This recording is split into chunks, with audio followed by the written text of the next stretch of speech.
பட்டினியா கிடந்தாலும் பிள்ளைக்கு பால் கொடுப்பா. பால் குடிக்கும் பிள்ளமுவா பார்த்தே பசி மறப்பா.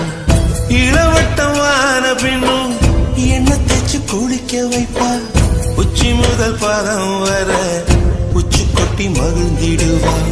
நெஞ்சிலே நடக்க வைப்பா, நிலாவ பிடிக்க வைப்பா. பிஞ்சு வீரல் நகம் கடிப்பா, பிள்ளையற்று சோறு தின்பா. பல்லு முளைக்க நெல்லு முனையா மெல்ல மெல்லதான் கீறி விடுவா. பல்லு முளைக்க நெல்லு முனையா மெல்ல மெல்லதான் கீறி விடுவா. உன்னையும் என்னையும் படைச்சிருங்க